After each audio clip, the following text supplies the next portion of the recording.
प्रिय मित्रों, नमो नमः। मैं संजय मौर्य इस YouTube चैनल संस्कृत कौमुदी में आप सभी लोगों का हार्दिक स्वागत करता हूं। मित्रों, हम लोग अध्ययन कर रहे हैं डॉक्टर बाबूराम सक्सेना की पुस्तक संस्कृत व्याकरण प्रविष्का के अनुसार समास विचार का, और हम लोग कल की कक्षा में इनके पृष्ठ संख्या 252 पर दिए हुए इस कुगति प्रादेय का सूत्र अध्ययन कर रहे थे, जिसका कि अध्ययन अभी पूर्ण नहीं हुआ है। और हम लोग कल की कक्षा तक इसके कु और प्रादेय अर्थात प्रादि तत्पुरुष तक का अध्ययन कर चुके हैं, किंतु अभी हम लोगों को यह गति का उदाहरण देखना शेष रह गया है। तो चलिए आज की कक्षा में इस गति तत्पुरुष अर्थात गति का जो समास होता है उसका अध्ययन करते हैं। उसके पहले मित्रों हम लोग यह सूत्र का अध्ययन करना होगा, जो कि पृष्ठ संख्या 253 पर देखेंगे तो 5वें नंबर पर दिया हुआ है। चलिए यहां से अध्ययन प्रारंभ करते हैं। तो सबसे पहले मित्रों हम लोग इस सूत्र को देखते हैं कि यह कैसा सूत्र है। तो मित्रों संज्ञा सूत्र है। क्या है? यह करें कि संज्ञा सूत्र है। ठीक है, कौन सी संज्ञा करता है प्रश्न उठता है, तो कह रहे हैं कि यह गति संज्ञा करता है। कौन सी संज्ञा करता है? गति संज्ञा करता है। फाइनल है ना कि यह कैसा सूत्र है? गति संज्ञा करता है, क्योंकि गति संज्ञा होने के उपरांत ही यह गति तत्पुरुष समास का विधान हो पाएगा मित्रों। ठीक है, तब हम लोग देखते हैं कि किस किस का यह जो है कि किस किस कंडीशन में यह गति संज्ञा कर रहे हैं, है ना। तो कह रहे हैं कि उर् आदि यानी कि उरी आदि, है ना, अर्थात उरी आदि एकदम इस प्रकार से इसको सरल शब्दों में समझ लिया जाए मित्रों कि उरी आदि, है ना, एक कंडीशन यह रख दिए। दूसरा कहते हैं कि च्वी अर्थात च्वी प्रत्ययांत। पुस्तक में मित्रों अत्यंत संक्षिप्त रूप में दिया हुआ है, थोड़ा सा समझने में सुविधा होगी। तो चलिए यहां पर हम लोग इस प्रकार से देख लेते हैं, च्वी प्रत्ययांत, और फिर कहते हैं डाचश्च और डाच प्रत्ययांत, और करें कि डाच प्रत्ययांत, है ना, इतने शब्दों का, है ना, इतने शब्द कौन? उरी आदि शब्द या फिर च्वी प्रत्यांत शब्द या फिर डाच प्रत्यांत शब्द, ये तीनों हो गया ना, 1 2 3। कह रहे ये तीनों शब्द जब क्रिया के योग में आते हैं, है ना, किसके योग में आते हैं मित्रों? क्रिया के योग में, है ना। जब यह तीनों कह रहे हैं कि क्रिया के योग में आते हैं, तब क्या हो जाते हैं? क्रिया के योग में आने पर यह जो है कि गति संज्ञक हो जाते हैं। क्या हो जाते हैं? गति संज्ञक हो जाते हैं। फिर से समझ लिया जाए कि उरी आदि शब्द या फिर च्वी प्रत्यांत शब्द या फिर डच प्रत्यांत शब्द जब क्रिया के योग में आते हैं तो यह गति संज्ञा अर्थात गति संज्ञक हो जाते हैं। राइट, चलिए अब देखिए मित्रों हम लोग इसका उदाहरण देखते हैं। इसका उदाहरण हम लोगों के पुस्तक में दिया हुआ है उरी कृत्य, है ना।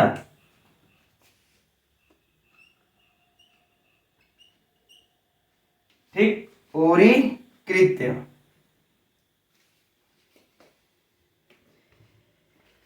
मात्रा यहां पर दीर्घ रहेगा,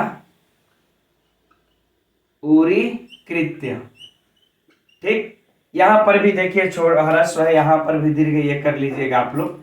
उरी इस तरह से रहेगा, है ना, उरी कृत्य। अब इसका देख लेते हैं मित्रों हम लोग लौकिक विग्रह, तो उरी कृत्वा हो जाएगा।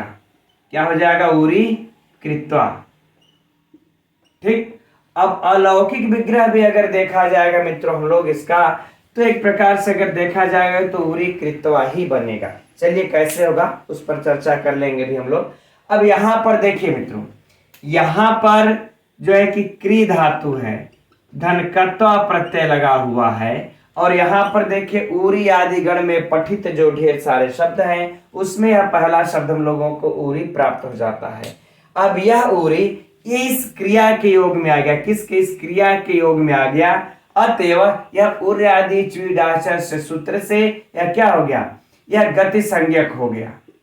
यह क्या हो गया? गति संज्ञक। अब गति संज्ञक हो जाने पर इधर क्रिया के योग में आने पर इधर तब क्या हो जाएगा मित्रों, नित्य समास। हाँ, ये भी याद रखिएगा कि नित्य समास होता है। क्या होता है? नित्य समास हो जाता है। आगे बातें समझ में, फिर से ध्यान से समझिए। इधर देखिए क्रिया है हमारा, ये कृत्वा क्रिया है ना, क्रिया के योग में, तो यह क्रिया हो गया। और इधर देखिए उरी आदि शब्द हैं, ठीक, तो उरी है यह, तो यह जब उरी आदि जब क्रिया के योग में आते हैं तो क्या हो जाता है मित्रों, उरी आदि च्वीडाशस्य सूत्र के द्वारा इसकी गति संज्ञक हो जाएगी। कौन सी संज्ञक हो जाएगी? गति संज्ञक। लेकिन अब यह नित्य समास जो प्राप्त हो रहे हैं वह कुगति प्रादेय सूत्र से यह नित्य समास होंगे। तो आप लोगों के लिए मित्रों जो परीक्षा के लिए जो महत्वपूर्ण जो प्रश्न होगा, अब उस पर ध्यान देते हैं। बाकी अगर हम सिद्धि में जाएंगे तो इसमें देखिए मित्रों, सिद्धि में जाने पर, चलिए अच्छा सिद्धि की थोड़ी सी चर्चा हम लोग ये कर लेते हैं, फिर प्रश्नों पर चलते हैं। जैसे देखिए यहाँ पर ऊरी धन कृत्वा है, तो ऊरी कृत्वा का जो है कि कुगति प्रादेय सूत्र से इसका नित्य समास होगा। और नित्य समास हो जाने के बाद अब आप लोग कहेंगे कि प्रथमा निर्दिष्टम समास उपसर्जनम से ऊरी का प्रथमा दृष्टांत होने के कारण पूर्व में उरी का प्रयोग हो जाएगा। उपसर्जनम पूर्वम से पूर्व में प्रयोग हो गया। कृत तद्धति समासास्य से इसकी प्रातिपदिक संज्ञा हो गई। अब आप लोग कहेंगे कि सुपो धातु प्रातिपदिकों से लोप करना होगा, तो नहीं होगा मित्रों। क्यों नहीं होगा? क्योंकि देखिए हमने पहले ही कह दिया कि ये दोनों क्या है, अव्यय हैं। ये दोनों क्या है, अव्यय हो गए हैं। ठीक, कैसे अव्यय हैं? तो देखिए यहाँ पर कर्ता प्रत्यांत होने के कारण यह अव्यय हो गए हैं, और यह जब उरी जब गति संज्ञक हो जाते हैं अर्थात निपात हो गए, अव्यय हो गए, तो इस प्रकार यह अव्यय हो गया। अब जब दोनों अव्यय हो जाते हैं तो हम इसके इधर यदि सु आदि को लिखेंगे भी तो वह अव्ययादाप सुपा सूत्र से उसका लोप हो जाएगा, उसका कोई मतलब ही नहीं बनेगा, है ना। इसलिए हम उधर, इसलिए मैंने कहा उधर नहीं जाते हैं। ठीक है, अव्ययादाप सुपा से लोप हो जाए होकर के दोनों का हम लोगों को कृत्वा ही बचेगा, है ना। इसलिए हम लोगों का सुपो धातु प्रातिपदिकों सूत्र का लोप करने का कोई औचित्य ही नहीं बनता। ठीक, आगे बातें समझ, है ना। अब इसके बाद लोप हो जाने के बाद मित्रों जब हम लोग इसका समास कर देंगे तो समास कर देंगे तो क्या हो जाएगा, उरी कृत्वा, उरी कृत्वा समास कर देते हैं ना, तो एक में मिला देते हैं, उरी कृत्वा, ये बन गया। अब यहां पर मित्रों हम लोगों का एक सूत्र आ जाता है कि समासे अनय कत्तो ल्यप, है ना, समासे नय पूर्वे, समासे नय पूर्वे कत्तो ल्यप, यह सूत्र एक आ जाता है। यह कह देता है कि इस सूत्र के द्वारा इसके कृत्वा प्रत्यय का लोप हो जाता है। क्या हो जाता है, करे कर्त्वा प्रत्यय का लोप हो जाता है। और जब कर्त्वा, जब इसमें से कर्त्वा प्रत्यय का जब लोप हो जाता है मित्रों, तो क्या, अरे कर्ता प्रत्यय का लोप करें, लेप आदेश हो जाता है ना। तो कर्ता प्रत्यय का लोप होकर के जब लेप आदेश हो जाएगा तो हो जाएगा उरी क्रिय, क्योंकि जब लेप होगा तो लेप में यही बचेगा। अब यह आप सभी लोग सामान्य सी बातें हैं, आप सभी लोग जानते ही हैं, है ना। तो यह आदेश हो जाता है। इसके बाद हम लोगों का हरस्व पिति किति तुक सूत्र आता है, ठीक है ना। हरस्व पिति किति तुक सूत्र आ जाता है। अब इस सूत्र के द्वारा यहां पर बीच में तुक आगम हो जाएगा। तुक के आगम हो जाने पर हम लोगों का क्या बन जाता है, उरी कृत्य। उरी कृत्य के बाद हम लोग सुआदिक यहाँ पर उत्पत्ति करते हैं, लेकिन कत्वा तोषुन कसुन अव्यादाप सुपा सूत्र के द्वारा, है ना, किसके, कत्वा तोषुन कुसुन,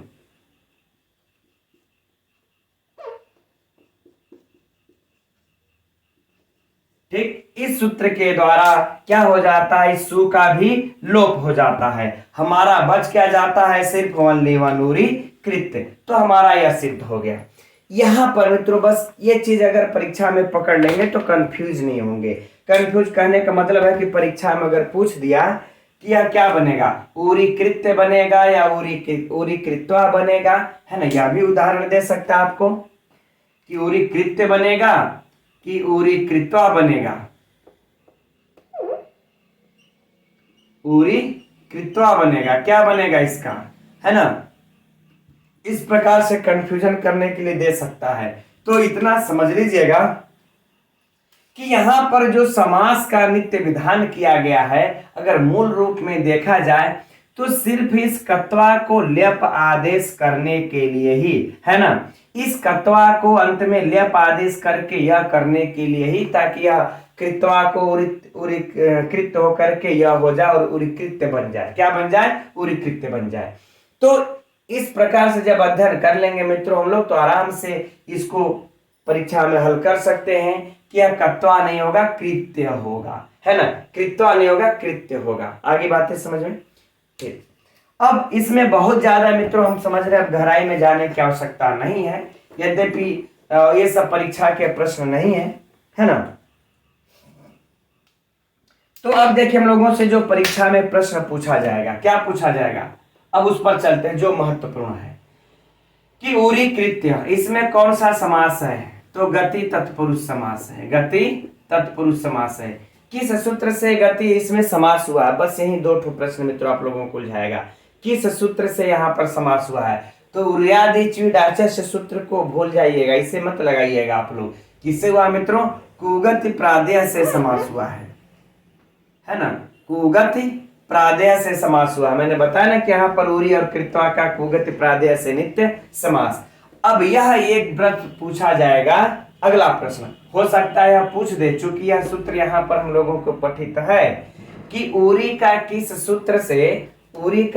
सूत्र से गति संज्ञा हुई है, तो उर्यादिच्विडाचस्य इस सूत्र के द्वारा उरी की गति संज्ञा हुई है। ये तीन प्रश्न मित्रों हम लोगों को यहाँ से महत्वपूर्ण बन जाएंगे और बाकी इसका ये विग्रह हो जाएगा। और हम समझते हैं कि ये सब चीज बस थोड़ा सा हम आप लोगों को इसलिए बताए कि जानकारी के लिए, कि ताकि यह स्मरण हो जाए कि उरी कृत्वा न बन करके उरी कृत्य बनता है ना। नहीं तो कभी कभी होता हम झटके में पढ़ करके निकल लेते हैं और परीक्षा में जब आ जाता है तो हम वहां पर सोचने के लिए मजबूर हो जाते हैं कि उरी कृत्वा होगा कि उरी कृत्य होगा कि उरी कृत्या होगा, है ना। यो दे देगा ऑप्शन कि उरी कृत्या होगा। तो नहीं मित्रों, यह कत्वा प्रत्यय लगने के कारण यहाँ पर सुआदि का लोप हो जाता है, एकदम इस प्रकार से, है ना। आगे बातें समझ में। अब एक चीज यो बता, ये भी समझ लीजिए आप यहाँ पर, है ना, कि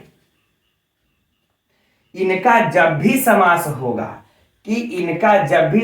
होगा इस सुबंत के साथ ही होगा, है ना, तिगंत के साथ नहीं होगा। ये हमारा जो कृत्वा जो है, भले ही यह क्रिया है मित्रों, लेकिन सुबंत है। यह क्या है, सुबंत है ना। चूंकि जब हम कर्ता इत्यादि प्रत्यय को लगा लेते हैं, अब बे बन जाता है, सुवादि की उत्पत्ति कर लेते हैं, तो यह कृत्वा हमारा क्या बन जाता है, सुबंत बन जाता है ना। तो जब भी इसका समास होगा इस सुबंत के साथ ही होगा। अगर कहीं तिगंत तिंगंत आ गए तो फिर आप लोगों को समास नहीं करना है। जैसे उदाहरण के लिए देखिए, बता दे रहे हैं आप लोगों को कि जैसे मान लेते हम लोगों को आ गया, है ना, परीक्षा में कि उरी करोती, ठीक है। तो फिर आप यहां पर समास नहीं करेंगे। क्यों, क्योंकि हमारा जो करोती है वो तिंगंत है। वह क्या, यह क्या है, तिंग है, तिंगंत है। और हमारा जो कृत्वा है, यही देखिए, क्री धातु यहां पर भी लगी है, लेकिन क्री धातु यहां पर भी लगी है, लेकिन यहां पर कत्वा प्रत्यय लगा करके हमने क्या बना लिया, इसको सुबंत। और यह जो है कि तिंगंत है। इस उरी करोति का समास नहीं कर सकते आप, ठीक है, क्योंकि इनका समास सुबंत के ही साथ करना है, तिंगंत के साथ नहीं करना है। तो अगर ये भी आप लोगों को अगर परीक्षा में दे करके उलझाए कि उरी करोति होगा कि उरी कृत्वा होगा, तो मित्रों ये नहीं होगा। ऐसा होने पर तो समास ही नहीं होगा, है ना, राइट। चलिए, अब इसी तरह से मित्रों हम लोग अब इसके और बहुत ज्यादा हम लोग गहराई में नहीं जाएंगे, नहीं तो देख रहे हैं कि लंबा खींच रहा है भी हम लोगों को गति तत्पुरुष में और भी सूत्रों को अध्ययन करना है ना। तो ये जो उदाहरण हम लोगों ने पढ़ा, यह उदाहरण किसका था, इस उरी आदि का था। अब च्वी प्रत्यांत का भी उदाहरण देख लीजिए आप लोग। तो च्वी प्रत्यांत का उदाहरण मित्रों हम लोगों की पुस्तक में 2 ठो दिया है, शुक्ली भूय, है ना, शुक्ली भूय, ठीक। और उसके बाद क्या दिया, एक नीलीकृत्य, है ना, एक क्या दिया हुआ है, नीलीकृत्य, यहां पर दीर्घ रहेगा,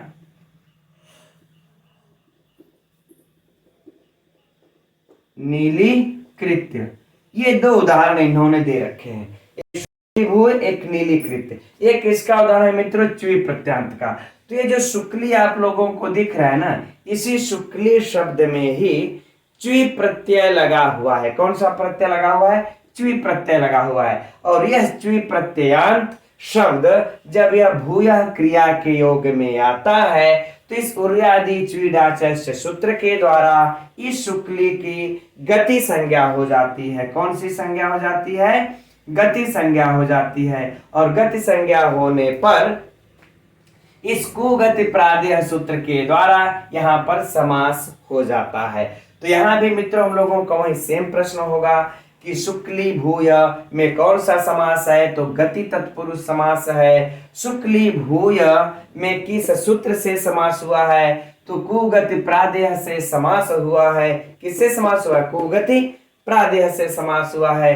किस सूत्र से इसकी जो है कि गति संज्ञा शुक्ली की हुई है, तो इससे हुई है, उर्यादि च्वीडाचस्य से हुई है। बात फाइनल, ठीक। और बाकी मित्रों अगर आप लोगों को पूरी सिद्धि अगर जाननी होगी कि कैसे यह सिद्ध हुआ है, तो हम समझ रहे मित्रों अगर यहाँ बताएंगे तो बहुत ज्यादा लंबा जाएगा, उतना मेरे पुस्तक में दिया नहीं है। हाँ, हमने समास लघु सिद्धांत कौमुदी के अनुसार विस्तृत हर शब्दों का सिद्धि कर करके तोड़ तोड़ करके पढ़ाया हुआ है, ठीक है। मैं वीडियो के अंत में जो एंड में स्क्रीन में जो आता है, मैं वहां पर इसके प्लेलिस्ट और वीडियो का लिंक दे दूंगा। वहां से आप लोग जिसको और ज्यादा जानने की इच्छा होगी, जो लोग नोट्स तैयार कर रहे होंगे, उस प्रकार से वो लोग वहां से पढ़ सकते हैं। नहीं तो हम लोगों के लिए परीक्षा का प्रश्न यही होगा कि शुक्लीकृत्य नीलीकृत्य इन दोनों में भी किसी में भी कौन सा समास है, तो गति तत्पुरुष समास है ना। गति तत्पुरुष समास है। किस सूत्र से है, तो फिर बाकी वही से हो जाए। किस सूत्र से संज्ञा हो रही है, तो हो गया। बस यही हम लोगों से प्रश्न पूछा जाएगा, राइट।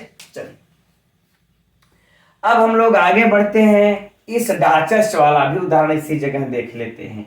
डाचस्य का जो उदाहरण है मित्रों क्या है, पट पटा कृत्य, पटत पटत इति कृत्वा, है ना। अच्छा, उरीकृत का हिंदी भी होगा, दिया ये पुस्तक में ना, उरीकृत नहीं दिया है, कोई बात नहीं। उरीकृत का हिंदी भी ये जान लीजिए मित्रों कि स्वीकार करके। क्या होता है, स्वीकार करके, स्वीकार करके। शुक्ली भूया, शुक्ल करके, है ना, श्वेत करके। नीलीकृत्य, नीला करके। अब आ गया क्या, पटपटा कृत्य,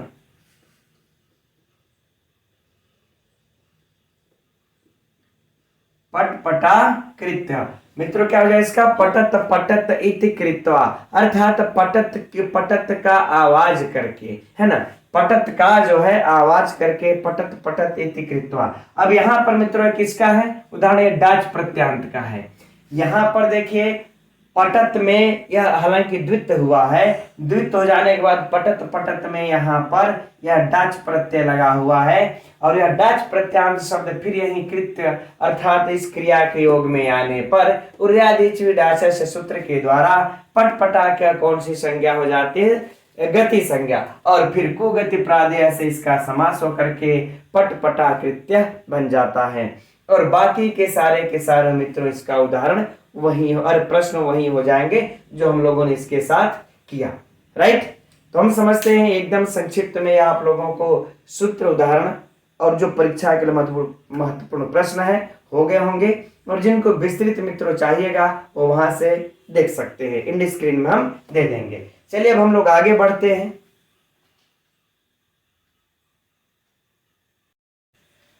तो अब अगला सूत्र है भूषणेलम, है ना। तो देखते हैं यह कैसा सूत्र है। तो यह भी देखिए संज्ञा सूत्र है, संज्ञा कर रहा है। कौन सी संज्ञा कर रहा है यह, तो यह भी मित्रों गति संज्ञा कर रहा है ना। कौन सी संज्ञा कर रहा है, गति संज्ञा कर रहा है। अब किस अर्थ में गति संज्ञा और किसकी गति संज्ञा कर रहा है, तो देखिए हम लोग सूत्र में चलते हैं। करें कि भूषण अर्थ में अलम का गति, अलम इस अव्यय का यह अव्यय गति संज्ञक हो। किस अर्थ में? भूषण अर्थ में जब अलम आ जाए तो यह गति संज्ञक हो, राइट। अब यह मित्रों जब गति संज्ञक हो जाएगा तब अब इसका समास किस प्रकार से होगा, आइए इसका उदाहरण देखते हैं। हम लोगों की पुस्तक में क्या दिया हुआ है, अलंकृत्य,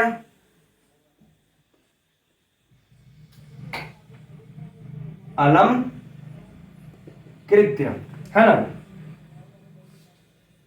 अलंकृत्वा,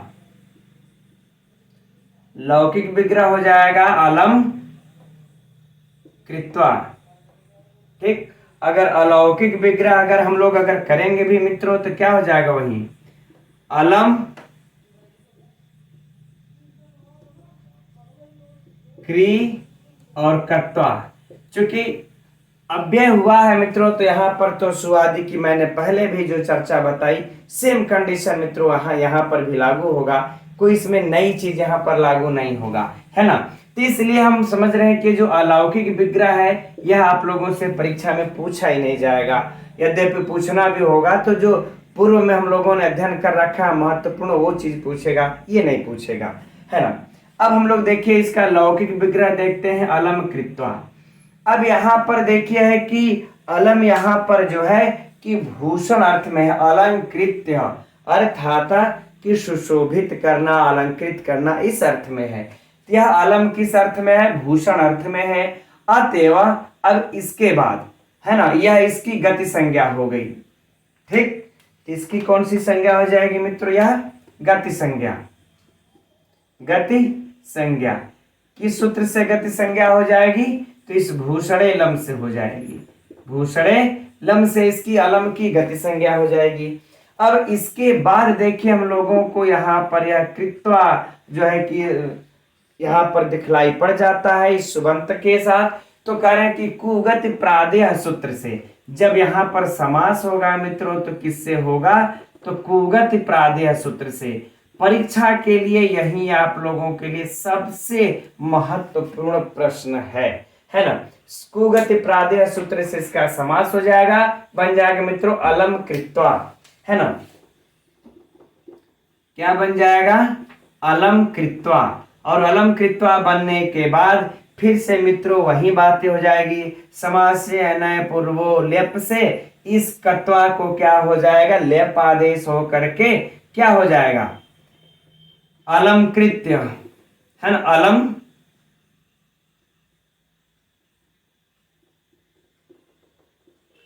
क्रिय, ठीक। अलम क्रिय फिर हर्ष प्रति की तुक से ठीक उसी प्रकार से तुक का आगम हो करके अलम कृत्य बन जाएगा। और इसके बाद सुआदि की यदि उत्पत्ति होती है तो कतवा तो सुन का सुन से लोप हो करके अलम कृत्य हम लोगों का बन जाएगा। तो बाकी सेम प्रक्रिया उसी तरह से होगी। बस यही मित्रों हम लोगों के लिए परीक्षा का मुख्य प्रश्न है कि अलम कृत्वा में कौन सा समास है, तो गति तत्पुरुष समास है। कौन सा मित्रों, गति तत्पुरुष समास है। इसमें किस सूत्र से समास हुआ है, तो कुगति प्रादेय सूत्र से समास हुआ है। और फिर अलंकृत्य में अलम की, इस अलम की किस सूत्र से गति संज्ञा हुई है, तो भूषणे लम सूत्र से गति संज्ञा हुई है। बस ये 4 प्रश्न के अलावा मित्रों मैं समझता हूं कोई इसमें से ऐसा महत्वपूर्ण प्रश्न नहीं है जो आप लोगों से पूछा जाएगा। अब अगला सूत्र, तो अब अगला सूत्र है आदरा नादरयोः सद सती। यह देखते हैं मित्रों कैसा सूत्र है, तो यह भी देखिए संज्ञा सूत्र है। कौन सी संज्ञा कर रहा है, यह भी देखिए गति संज्ञा कर रहा है ना। बस एक चीज मित्रों इधर जो भी अभी सूत्र दिए हैं बस इस पर इतना ही ध्यान लगा लेना है कि यहाँ पर जो हम लोग अभी तक अध्ययन किए ये सब संज्ञा करते जा रहे हैं और जैसे ही गति संज्ञा कर रहे हैं वैसे ही कुगति प्रादेय से समास हो रहा है, ठीक। अब किस कंडीशन में देखिए गति संज्ञा कर रहे हैं, तो कह रहे हैं कि आदर और अनादर इन दोनों अर्थों में सत और असत, यह दोनों जब आते हैं, सत और असत जब आदर और अनादर अर्थ में आते हैं तो इनके क्रिया के योग में आने पर इस सत और असत की गति संज्ञा हो जाती है। कौन सी संज्ञा हो जाती है? गति संज्ञा हो जाती है। तो देखते हैं उदाहरण को। उदाहरण क्या है मित्र हम लोगों का? सत्कृत्य।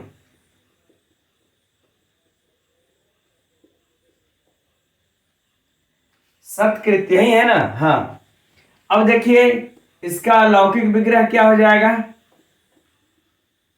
सत्कृत्वा। सत्कृत्वा। अगर अलौकिक विग्रह लेना चाहेंगे तो क्या हो जाएगा? सत क्री और उसके बाद कत्वा। बस इसी को अलग अलग कर देना है, बाकी और कुछ नहीं करना। अब यहां पर देखिए मित्रों, सत जो है आदर अर्थ में आया है कि नहीं? अर्थात इसका अर्थ हो जाएगा कि सत्कार करके, आदर करके, है ना, आदर करके। तो जब यहां पर आदर अर्थ में आ रहा है, कौन? यह सत आदर अर्थ में आया है। ठीक, आदर अर्थ में यह सत आ गया और यहां पर देखिए क्रिया के योग में आ गया है। सत तो आदर अर्थ में प्लस यह क्रिया के योग में आने के कारण यह आदर अनादर यो सदसती सूत्र के द्वारा इसकी कौन सी संज्ञा हो गई? गति संज्ञा हो गई। और गति संज्ञा हो जाने के बाद इसको गति प्रादेह सूत्र के द्वारा इस सत्कृत्य में नित्य समास हो गया। कौन सा समास हो गया मित्रों? नित्य समास। बाकी आगे की प्रक्रिया से उसको छोड़ देते हैं, बस प्रश्न पर चलते हैं। तो सत्कृत्य में कौन सा समास है? तो गति तत्पुरुष समास है। किस सूत्र से है? तो कुगति प्रादेय सूत्र से सत्कृत्य में गति तत्पुरुष समास है। किस सूत्र से सत की गति संज्ञा हुई है? तो आदरानादरयो सदसती सूत्र के द्वारा इसकी गति संज्ञा हुई है और यह हो जाएगा इसका लौकिक विग्रह। ये सब नहीं पूछेगा मित्र मेरे विचार से, है ना। बस यही पूछेगा सत्कृत्य में समास कौन सा है, किस सूत्र से हुआ है, किस सूत्र से इसकी सत की गति संज्ञा हुई है। तीन बातें बस हम लोगों को नोट कर लेना है ना। अब बस सत्कृत्य का ही दिया हुआ है, चलिए कोई बात नहीं, हम लोग असत्कृत्य का भी देख लेते हैं। बस सत्कृत्य के जगह पर हम लोग असत्कृत्य को लिख लेते हैं, ये हो गया। बाकी आगे असत्कृत्वा लिख लेते हैं, असत्कृत्वा ये लिख लिया, है ना। अब असत्कृत्वा हो गया। अब बाकी का सेम प्रश्न मित्रों ही हो जाएगा। यह असत किस अर्थ में आ गया है? अनादर अर्थ में असत आया है, अतएव यह क्रिया के योग में भी आ गया तो इसकी गति संज्ञक हो गई। बाकी सारा प्रश्न ही हो जाएगा, है ना। तो बस असत्कृत्य में कौन सा समास है? नित्य समास, गति तत्पुरुष समास। बस यही सब हम लोगों को याद रख लेना है, एकदम सरल सा मित्रों, कोई ज्यादा यहाँ पर हम लोगों को दिमाग लगाने की आवश्यकता नहीं है। अब आगे बढ़ते हैं। अब अगला सूत्र है अंतर परिग्रह। यह हम लोगों को अब पृष्ठ संख्या पलट लीजिए 254 पर प्राप्त होता है। अब यह भी कैसा सूत्र है मित्रों? यह भी संज्ञा सूत्र है ना। कौन सी संज्ञा कर रहा है? गति संज्ञा कर रहा है। किसकी गति संज्ञा कर रहा है? किस शर्त पर गति संज्ञा कर रहा है? तो यह मित्रों अंतर की गति संज्ञा कर रहा है। यह जो अंतर अव्यय दिख रहा है, इस अव्यय की गति संज्ञक हो कब? तो कह अपरिग्रहे। अपरिग्रहे अर्थात जब उसको ग्रहण न किया जाए, उसको छोड़ करके वहीं चल दिया जाए, तब इस अंतर शब्द अव्यय की गति संज्ञक होते हैं। जैसे अगर किसी से युद्ध करते करते उसको हम मार करके छोड़ करके वहीं शव को चले गए, है ना, कि उससे युद्ध करते करते उसको मार करके शव को वहीं छोड़ करके चला गया, ठीक है। तो ऐसे अपरिग्रह अर्थात शव को साथ नहीं ले गया, तब उस अर्थ में मित्रों इस अंतर की जो है कि गति संज्ञा हो जाएगी। गति संज्ञा हो जाने के बाद समास। अब मित्रों हमारे पुस्तक में तो त्रुटि पूर्ण लिखा है अंतरहस्य, है ना, आधा स लिखा है, वह नहीं होगा, अंतरहत्य होगा। इसको शुद्ध कर लीजिएगा, है ना। अगर आप लोगों की पुस्तक में अगर आधा स लिखा होगा तो इसको काट करके शुद्ध कर लीजिएगा, नहीं तो कृष्ण श्रिता वाली जो है हालत हो जाएगी, है ना। अंतरहस्य, ठीक। चलिए अब इस अंतरहस्य का मित्रों जो लौकिक विग्रह क्या हो जाएगा, हम चाहे मध्य हत्वा कर ले इत्यर्थ, चाहे अंत्य हत्वा कर ले ना, चाहे अंतर हत्वा कर लें, ठीक, कोई समस्या नहीं होगी। चाहे अंतर हत्वा कर दें,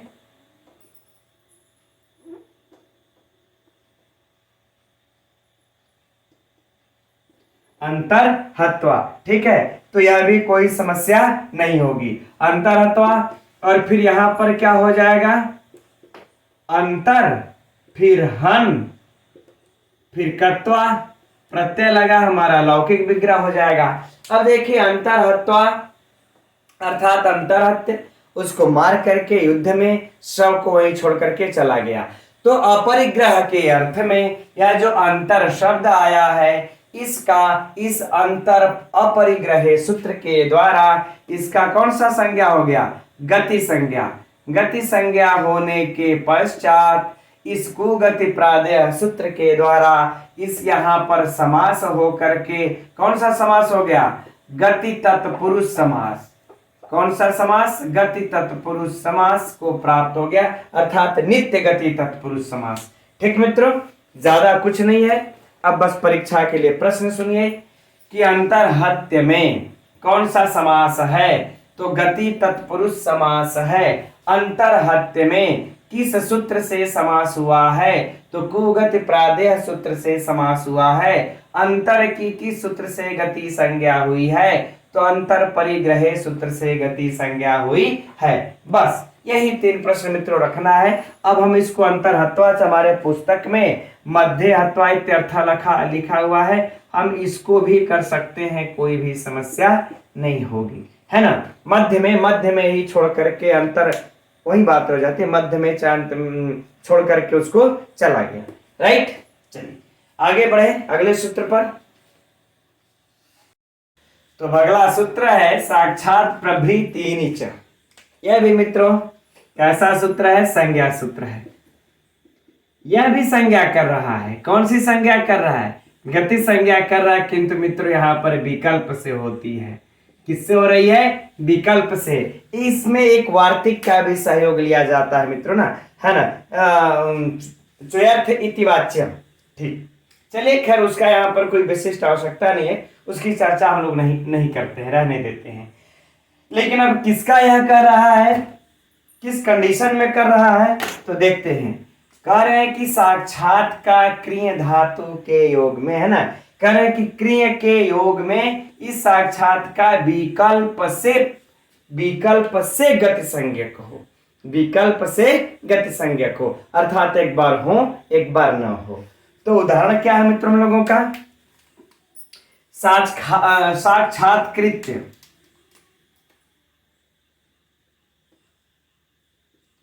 साक्षात्कृत्य, यह उदाहरण हो गया। लौकिक विग्रह क्या हो जाएगा, साक्षात्कृत्वा, है ना। अलौकिक विग्रह क्या हो जाएगा, तो बस वही हो जाएगा साक्षात्क्री और फिर कत्वा, है ना, कत्वा हो गया हमारा ये अलौकिक विग्रह, है ना।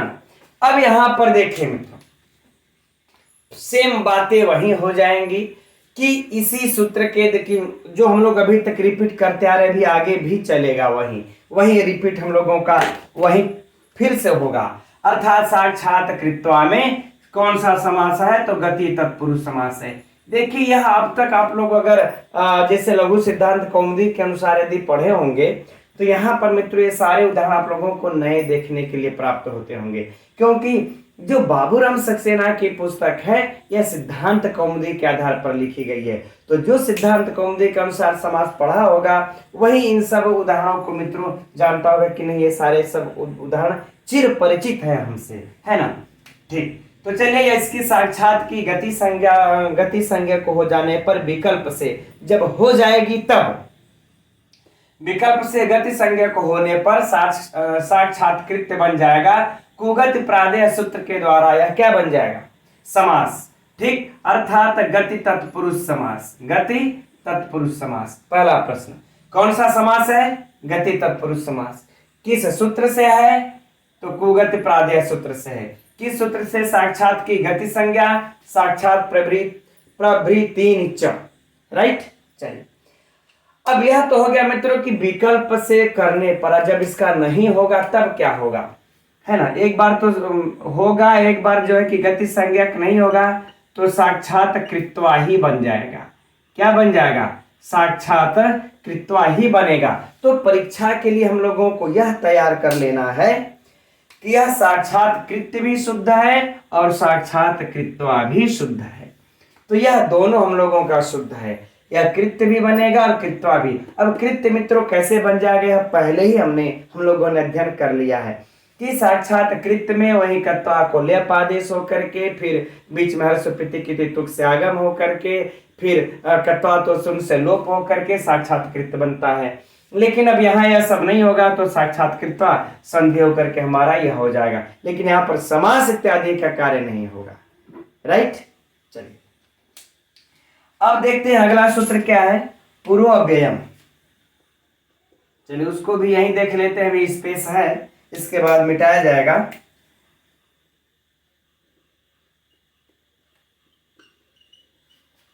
पूर्व अव्ययम है ना, यह सूत्र क्या कह रहा है? कह रहा है कि पुरस अव्यय भी, पुरस अव्यय भी जब यह पुरस शब्द, यह भी मित्रों कैसा सूत्र है? तो यह भी एक संज्ञा सूत्र है, यह भी नोट कर लीजिए। संज्ञा सूत्र है, गति संज्ञा करता है। एकदम थोड़ा सा स्पीड में चल देते हैं, नहीं तो बोर हो जाएंगे इसको पढ़ने में, है ना, क्योंकि बार बार वही चीजें रिपीट हो रही हैं। तो देखिए यह पुरुष शब्द है, यह पुरुष शब्द जब अव्यय के अर्थ में आएगा तब, ऐसे नहीं, जब यह पुरुष शब्द अव्यय के अर्थ में आएगा तब यह गति संज्ञक हो जाएगा। तब यह क्या हो जाएगा? गति संज्ञक हो जाएगा। जब गति संज्ञक हो जाएगा मित्रों तो इसका क्या हो जाएगा? अब इसके साथ फिर समास हो जाएगा। तो जो उदाहरण बनता है पुस्तक में क्या दिया हम लोगों के कि पुरस्कृत्य,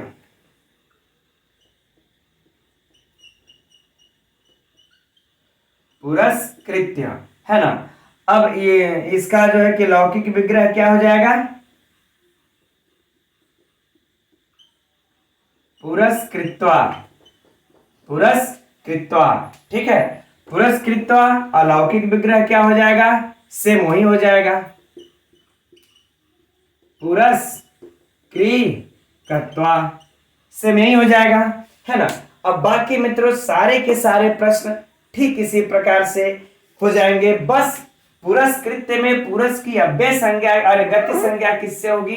पूर्व अव्ययम सूत्र से इसकी गति संज्ञा हो जाएगी। और बाकी समास इसी साक्षात और समास को गति प्रादेय सूत्र के द्वारा, कौन समास? गति तत्पुरुष समास। अच्छा, इसका अर्थ क्या हो जाएगा? आगे करके। इसका अर्थ क्या हो जाएगा? आगे करके, है ना, ठीक। और अगर इसका देखा जाए तो इसका अर्थ क्या हो जाएगा? तो करें साक्षात कृत्वा, अर्थात करें साक्षात करके, प्रत्यक्ष करके, है ना। साक्षात अर्थात करें कि प्रत्यक्ष करके। चलिए लिखने की कोई आवश्यकता नहीं, चलिए छोड़ देते हैं, ठीक। तो बाकी इसमें तो कोई मित्र ऐसा नहीं है कि जो आप लोगों को कठिन उलझाए। अब आगे बढ़ते हैं। तो अगला सूत्र अस्तम च, यह भी मित्रों क्या कर रहा है? कैसा सूत्र है? संज्ञा सूत्र है। बहुत आज आप लोग पढ़ लिए संज्ञा सूत्र, है ना। कौन सी संज्ञा कर रहा है? गति संज्ञा कर रहा है। किसकी कर रहा है? करा अस्तम च। कंडीशन सुनिए, कह रहे हैं कि अस्तम च। अब इसके जस्ट पहले हम लोगों ने पूर्व अव्ययम पढ़ा था ना, है ना। तो ये 67 पर पठित है और या फिर 68 पर पठित है, अर्थात जस्ट उसी के नीचे पठित है। तो च मने और, करे पुरस का तो अव्यय के अर्थ में होता ही है गति संज्ञक। यह अस्तम शब्द भी अव्यय के अर्थ में गति संज्ञक हो जाता है।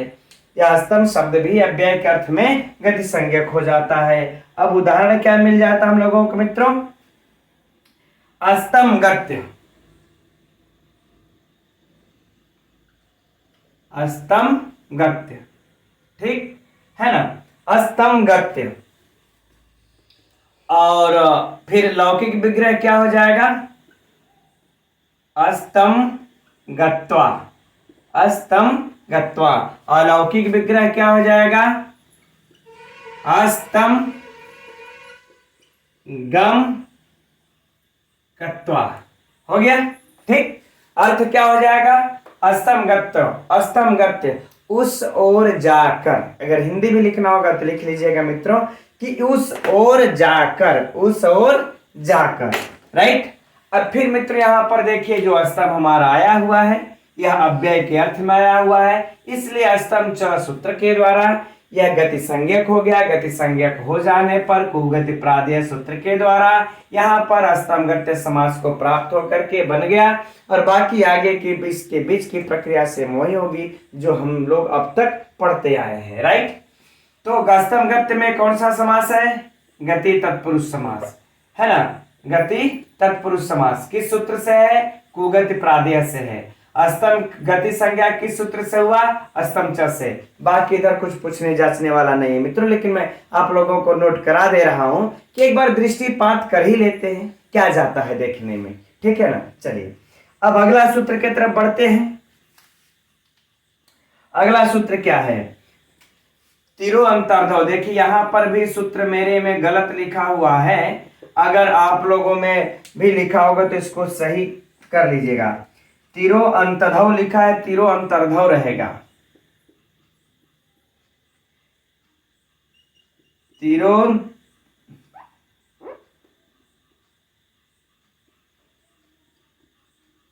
है ना, उन्नावारा लगा लीजिएगा उसमें, ठीक। अब कह रहे हैं बस कि तिरस, यह भी मित्रों कैसा सूत्र है इसको भी नोट कर लीजिए। संज्ञा कर रहा है, कौन सा संज्ञा कर रहा है? यह भी गति संज्ञा कर रहा है, राइट। तो कह रहे हैं कि यह जो तिरस शब्द है, यह जो तिरस शब्द है, इस तिरस शब्द का भी अंतर्धव अर्थात छिपने व्यवधान अर्थ में यह भी क्या हो जाता है? गति संज्ञक हो जाता है। आगे बातें समझ में। यह तिरस शब्द भी व्यवधान होने पर छिपने अर्थ में या फिर कह लें गति संज्ञक हो जाता है। उदाहरण हम लोगों का पुस्तक में क्या है? तिरोभूय, तिरोभूय, है ना। अब इसका जो है हम लोग क्या निकालेंगे? विग्रह, लौकिक विग्रह तिरस भूत्वा, है ना। अलौकिक विग्रह तिरः भू धन कत्वा, है ना। अब मित्रों अर्थ क्या हो जाएगा इसका कि छिप कर, इसका अगर अर्थ निकालेंगे हम लोग तो क्या हो जाएगा मित्रों कि छिप कर, है ना। तो देखिए यहां पर जो तिरस शब्द आया अंतर्धव अर्थात व्यवधान छिपने अर्थ में आया ना, तो जब इस प्रकार से छिपने अर्थ में जब यह आ जाएगा तो क्या हो जाएगा? यह गति संज्ञक हो जाएगा। गति संज्ञक हो जाने पर कुगति प्रादेय से समास होकर के तिरोभूय बन गया। अब बाकी का सेम प्रश्न मित्रों, वही 3 प्रश्न, ठीक। कौन सा समास है, किस सूत्र से समास हुआ है और किस सूत्र से इसकी गति संज्ञा हुई है ना। बस अब आगे बढ़ चलते हैं। अगला सूत्र और लास्ट सूत्र, है ना, अंतिम सूत्र है। शायद ये फिर विभाषा क्रिय उपपद मतिंग आ जाता है। हाँ तो चलिए अंतिमवा सूत्र है, इसको भी देख लेते हैं।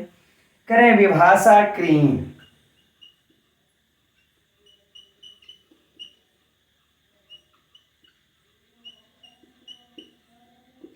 यह भी मित्रों कैसा सूत्र है हमारा? यह भी कहते हैं कि विकल्प से, यह भी संज्ञा सूत्र है। यह भी क्या सूत्र है? संज्ञा सूत्र है ना। एक चीज क्या बात रही मित्रों हम लोग कि आज टोटल के कुल जो है संज्ञा सूत्रों को अध्ययन किए हैं, और जब जब संज्ञा होता गया है एकदम एक पॉइंट से नोट कर लीजिए मित्रों हम लोग कि कुगति प्रादेय से ही समास करते गए हैं आज जितना भी हम लोगों ने अध्ययन किए हैं, है ना, ठीक।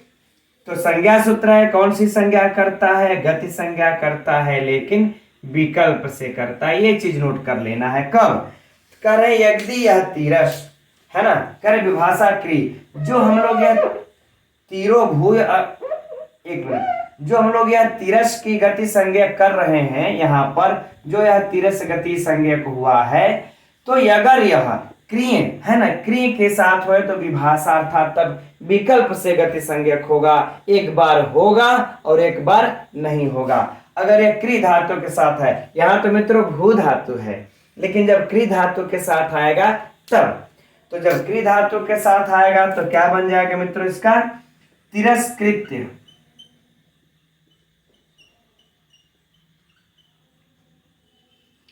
तिरस्कृत्य बन जाएगा और इसका फिर हम लोगों का लौकिक विग्रह क्या हो जाएगा, तिरस्कृत्वा। तिरस्कृत्वा और इधर क्या हो जाएगा,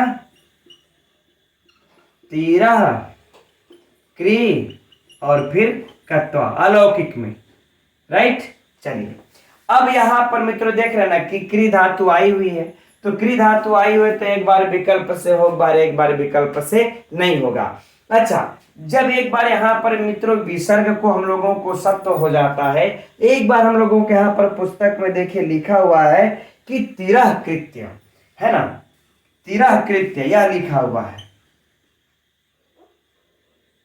तिरः कृत्य, जबकि मेरे समझ में यह रूप नहीं बनेगा, क्योंकि यहाँ पर हम लोगों का कुप्पो कपौ च सूत्र आ जाएगा। इसको इस तरह से न लिख करके बल्कि यह इस तरह के से बन जाएगा मित्रों, है ना, कि यहाँ पर चूंकि कुप्पो कपौ च सूत्र आ जाएगा, इस प्रकार से बन जाएगा कृत्य। इसको इस प्रकार से डॉक्टर बाबूराम सक्सेना सर को लिखना चाहिए था, क्योंकि हम लोगों को यहाँ पर कुप्पो कपौ च सूत्र आ जाता है, जो कि हम लोगों ने संधि में अध्ययन शायद इसमें नहीं था तो नहीं हम लोग अब किए हों, लेकिन पहले मैंने संधि को भी पढ़ा रखी है ना। तो इस विसर्ग को मित्रों एक बार यह हो जाएगा। आगे बातें समझ में, तो जहां तक अब वैसे पुस्तक में दिया है, पता नहीं क्या सोच करके लिखे हैं, लेकिन यह नहीं बनेगा। एक यह बनेगा तिरस्कृत्य, एक तिरकृत्य, यह बन जाएगा, ठीक है। यह कब दोनों बनेंगे, जब यह गति संज्ञक हो जाएगा तब, लेकिन जब गति संज्ञक नहीं होगा तब क्या होगा, तब क्या बन जाएगा इसका मित्रों, तो वही बन जाएगा तिरः कृत्वा,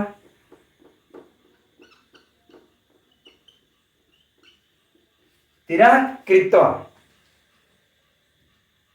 ठीक। चलिए हाँ वही देख रहे थे, दिख रहा है, चलिए कोई बात नहीं है ना। तो अब देखिए यहां पर परीक्षा के लिए जो प्रश्न होगा मित्रों, क्या होगा कि इस तिरस कृत्य का कौन सा रूप सही है, या तिरः कृत्वा सही है, या फिर ये सही है ना, या फिर ये सही है। वैसे ईश्वर करे मित्रों कि ये वाला उदाहरण न पूछे रख करके, ठीक है, क्योंकि मुझे इसमें अशुद्धियां नजर आ रही है, ठीक। अब मैं 100% तो नहीं कह सकता, लेकिन मेरे समझ में तो यह नहीं बनेगा। अब कोई और जो है कि छपकर छोड़ देते हैं, है ना। तो यह देखिए यह भी सही है, यह भी सही है और यह भी सही है, तीनों के तीनों सही है रूप। तो तिरस धन कृत्वा परीक्षा में पूछा जाएगा, तिरस धन कृत्वा का समासिक पद होगा विकल्प ए ये, विकल्प बी ये, विकल्प 3 ये, विकल्प 4 उपरोक्त सभी। तो क्या लगा देंगे, उपरोक्त सभी, क्योंकि यह तीनों बनते हैं मित्रों, तीनों के तीनों सही हैं। अगर मान लेते हैं जीवा ये इस प्रकार से जीवा मूली इस प्रकार से न दे, अगर यह दे दिया है 1 2 3 विकल्प में, तो भी मार दीजिएगा उपरोक्त सर्वे, ठीक है, कोई दिक्कत नहीं। जब पुस्तक में दिया है तो पता नहीं कैसे यह अब किए हुए हैं, राइट। और बाकी मित्रों सारे के सारे प्रश्न सब वही हो जाएंगे जो हम लोग अध्ययन करते हैं। लेकिन जब तीरो भुई देगा तो इसका मित्रों तीरो भुई ही बनेगा, इसका 3 रूप नहीं बनेगा। तो आज मित्रों हम समझ रहे हैं कि अब यह गति तत्पुरुष समास समाप्त हो गया। अब कल हम लोग अध्ययन किया जाएगा उपपद तत्पुरुष समास, अलुक तत्पुरुष समास, अभी मध्यम पद लोपी समास है, मयूर व्यंजकादि है, 4 समास के भी हम लोग जो अन्य तत्पुरुष समास उसके भी 4 भेद और पढ़ने लगे हैं। तब हम लोग द्वंद्व समास में तब बढ़ा जाएगा, ठीक है। तो आज के लिए मित्रों यही रात तक रहने देते हैं। कल अब हम लोग अध्ययन किया जाएगा अलुक उपपद तत्पुरुष समास। तो वो सूत्र में थोड़ा सा दम है। आज तो हमको लगता है कि विशिष्ट कोई दम नहीं था, आप लोगों को अध्ययन करने में उतना आनंद भी नहीं आया होगा, लेकिन कल की कक्षा में दमदारी होगी। तो कल थोड़ा सा ध्यान से गहराई से अध्ययन करना पड़ेगा। ठीक है मित्रों, तो कल पुनः मिलते हैं 3 बजे, तब तक के लिए नमो नमः।